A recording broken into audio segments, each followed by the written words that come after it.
on what Jason just said, because there were a couple comments in the Q&A also indicating that people were unhappy that we were talking about the SoCal gas fence line monitors. So I just wanted to flag again that the reason we mentioned those monitors, we're aware that there's a sensitivity there and that the community is not trustful of those monitors. I think Jason was just including those as the reference to those monitors as an explanation of the type of technology that we could set up, as he just said. We could set up an open path type system, which is that same technology. So I just wanted to flag that because that does come up several times in the Q&A also. Thank you. Does anybody else have anything to add? Thank you, Lori. The next person with the hand up is Helen. Helen, you've been unmuted. Yes, Arsenio, I wanted to thank you for responding to my anger.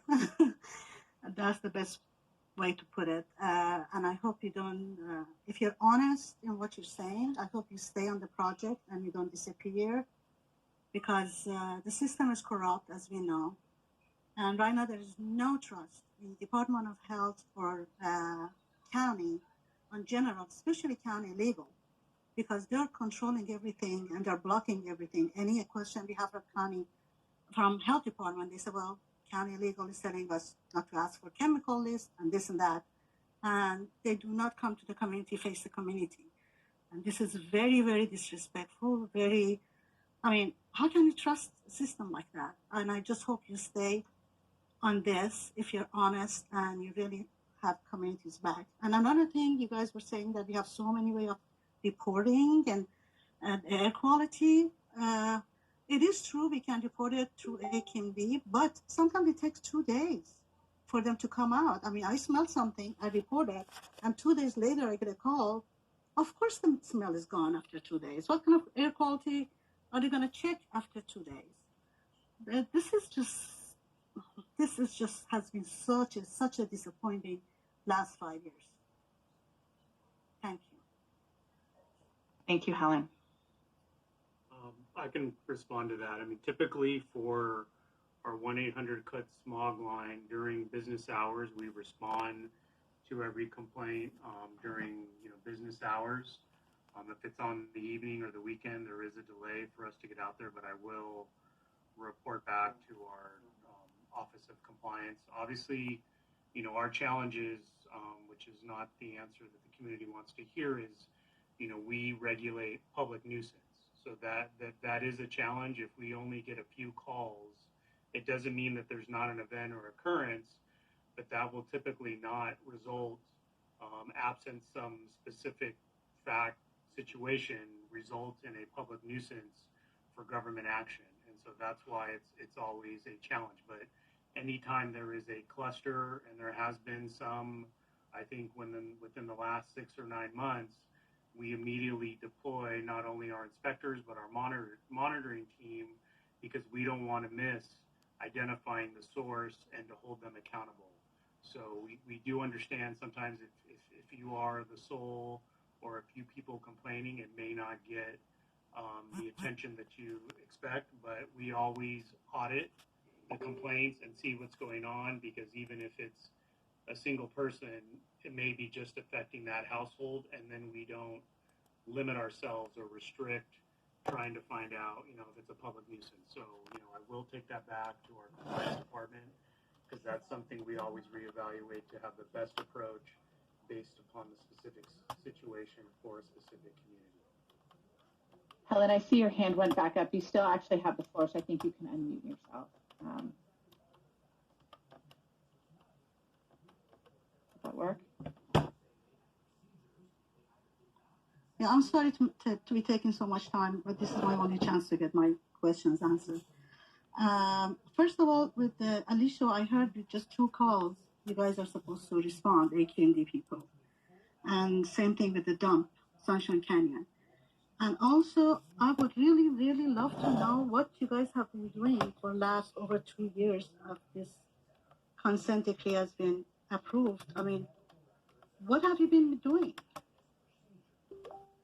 You said you have every week you weekly talk about these monitors, but can you share with us what have you guys accomplished and what you've been doing and how you have gone forward with this? I'm really curious about that. Thank you. Thank you. Does anybody want to take the lead on that? Maybe it'd be helpful, because we keep on getting this question. I don't know if it would be helpful to, obviously we haven't moved in the quickest manner at what a lot of people are saying we should have. That's obvious. But I know that we have taken some steps, as you mentioned, Jessica, we had to build this from scratch from settlement and the formation of agencies that may or may not be used to coordinating on these types of projects. And I will say that I was a big proponent for this step, and that's why I'm really here today, because I really wanted to see this happen. I don't know if there's a way to explain to folks. It's sort of for us like the bureaucracy of being in these large bureaucracies, but I don't know if there's big chunks that we can identify. Again, like, COVID was one chunk, but there were other chunks where we're working on stuff. Is there a general way to describe this so for folks to just understand? It's not going to match up. Whatever you say is not going to match up with whatever the 500 days. But is there a way to describe some of those, formation? I know it's a lot, not very. I don't know. I guess it probably won't answer the question, but it just may be helpful. Clearly, we had to work with, the partners like South Coast. We had to start dialogues about that and stuff. But I'm just wondering if there's a way to generalize the steps. Yeah, I think that's a good discussion point. And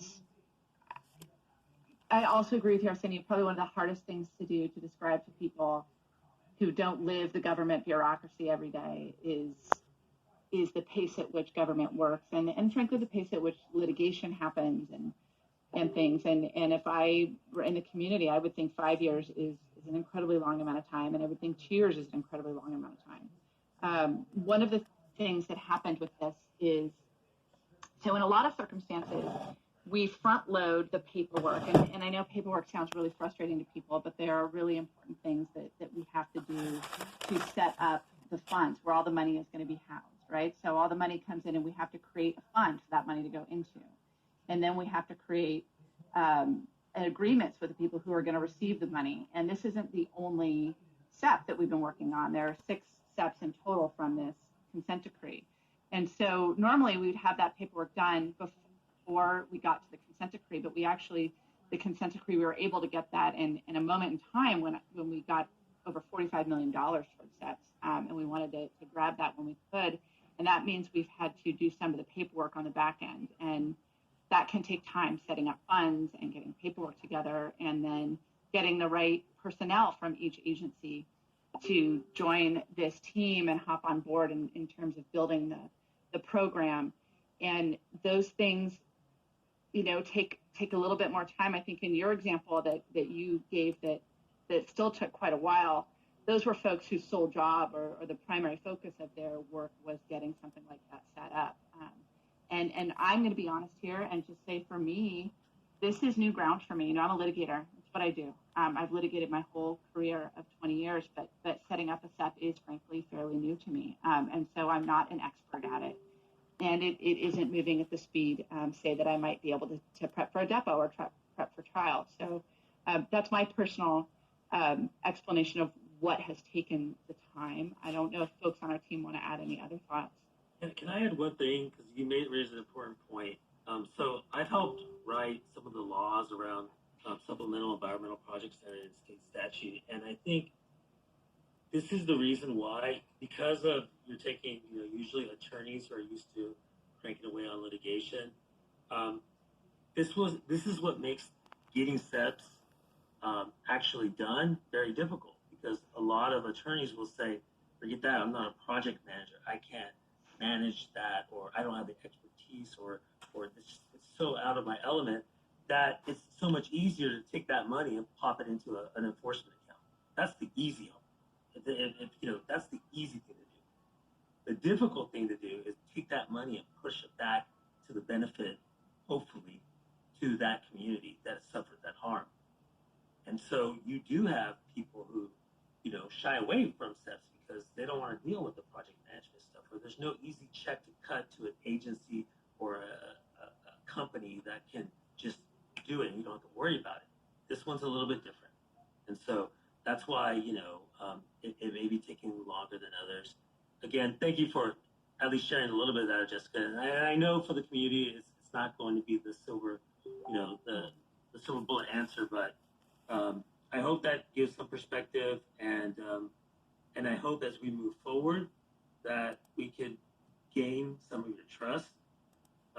So when we look back on this, it may not be perfect. It'll probably be a bumpy ride, but at the end of the day, we could say that at least we tried our best and we tried to address with community input and do as much good as we can with this money that is probably on a very small scale compared to the amount of damage that's been in this community. I'm aware of that.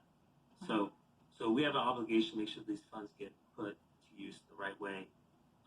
And again, I ask, and I know we've already have asked for your patience, but give us a chance here, looking forward, and hopefully we can earn your respect in that way.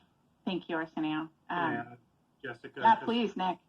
I think this would be helpful for the panel and for the decision makers and for the community to give their input. I mean, for those of you who attended or participated in the order for abatement, and you saw the data that was being presented on the AQMD's website during that process, as we were working behind the scenes and trying to come up with the plan, we did not want this to be, we're deciding for you. We had that experience, and this is what we thought was helpful, and this is what we felt was convenient on the type of information and the frequency that we gave that information to the community. We were going to decide how we were going to recreate that for the funding for this SEP. So that was the challenge, is we had that experience, but we weren't going to use that as the sole basis to decide for the community how we were going to do that again.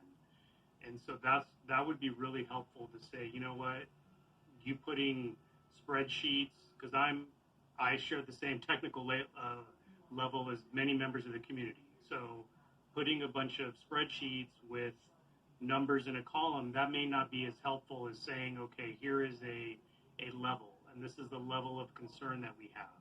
So that's what we need to know. If it goes above 10 ppm, if it goes above 8 ppm. So those of you who have gotten educated on the measurement levels, the type of measurements, and what you found translatable and understandable, that's where we're going to bridge that gap in terms of coming up with a monitoring plan and then deciding what is going to give us the longest duration of monitoring with that type of menu of items. So that's really what we're counting on, because we can't avoid having to make a decision on this, but your input and your bluntness in telling us what you find useful and helpful is really going to drive and assist us in getting to that finish line, so to speak.